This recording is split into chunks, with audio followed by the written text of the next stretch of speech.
बांगडे madam, झालं का तुमचं? करायचं का सुरू? काय कदम सर, काय परिस्थिती आहे? सर मला गावभर फिरलो पण कोणी ऍडमिशनच करायला तयार नाहीये. असं कसं? श्रुती मॅडम तुम्ही बोला.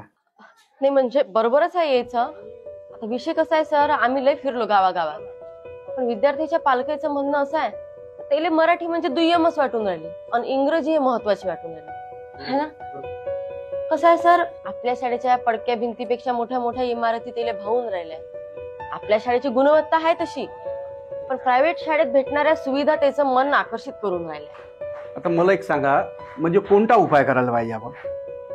मला असं वाटतं सर का बा आपण आपल्या शाळेला तसं थोडंसं रिनोव्हेट केलं पाहिजे. म्हणजे ह्या अशा भिंती झाल्या, अशा कळकल्या, त्याला आपण रंगरंगोटी करून टाकू.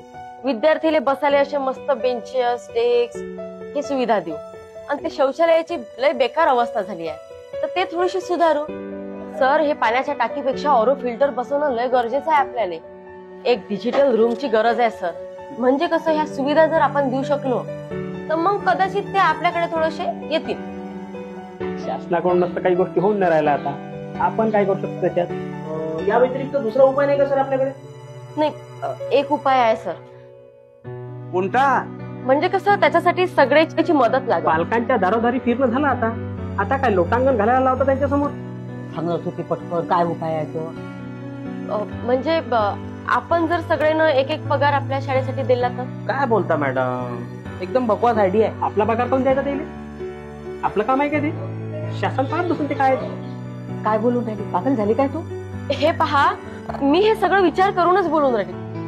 सर आपल्याला शाळा वाचवायची असेल तर हे सगळं करावंच लागल. काय बोलता मॅडम, आम्हाला घर परिवार आहे ना, मुलांचे शिक्षण आहे, घराच्या EM आहे, आणि तुम्ही त्यात म्हणता की 1 महिन्याचा पगार अजून द्या. आणि आधीच तर आम्ही ऑलरेडी आमच्या पगारातून 4-5% खर्च करूनच राहिलो आहे ना. माफ करा सर, पण तुम्ही सरकारी शाळेचे शिक्षक असूनही तुमचे लेकरं मात्र CBSE शाळेत आहे. काऊन टाकले तुम्ही?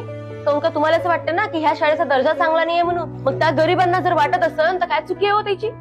सर तुम्हाला सांगतो मी, ह्या गरीब शेतकऱ्यांची ऐपत नसतानाही ते आपले लेकरं CBSE प्रायव्हेट शाळेत टाकून राहिले.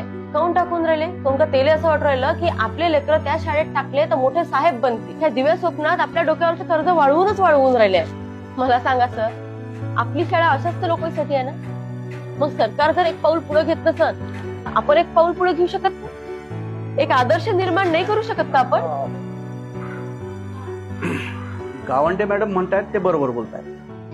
आपली काहीतरी जबाबदारी आहे शाळेप्रती, एक समाजसेवा म्हणून.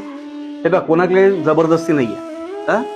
ठीक आहे, मी एक पगार द्यायला तयार, पण तुम्हाला कोणाला जबरदस्ती नाही. बरं, तुम्हाला द्यायचं असेल तर तुम्ही हात वर करा.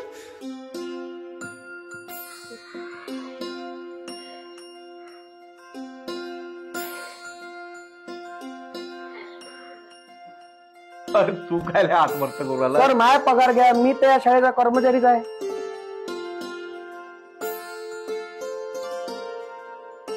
मला खरंच कौतुक वाटून आलं आज तुमचं. एक मुख्याध्यापक म्हणून ऊर भरून आला. पण श्रुती मॅडम, एक माहित आहे का, हे काही परमनंट सोल्युशन नाहीये. वाकई कितीही शिवली तर थिगायचं लागणारच आहे त्याला. तर श्रीमंताला आज गादी आहे, उद्या फोमवर झोपतील, पण आपल्या नशिबीत हे वाकायचं आहे. बरोबर आहे सर तुमचं. श्रीमंताचं नाही हो टेन्शन, ते तर बाहेर देशात जाऊनच शिकून घेऊ. पण हे आपले गरीबाचे, शेतकऱ्याचे लेकरं, याची जबाबदारी कोण घे? पहिलेच तर शिक्षणाचं खाजगीकरण झालंय, त्याच्यात आपल्यासारख्या शिक्षकांनाही हात वर करून घ्यायचं म्हणजे झालं.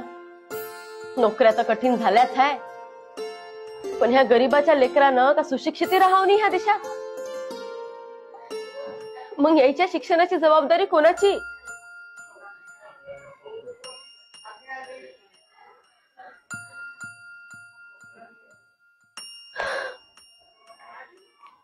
महाराष्ट्रासारख्या प्रगत राज्यात कितीतरी गरीब लेकरं शिक्षणापासून आजही वंचित आहे.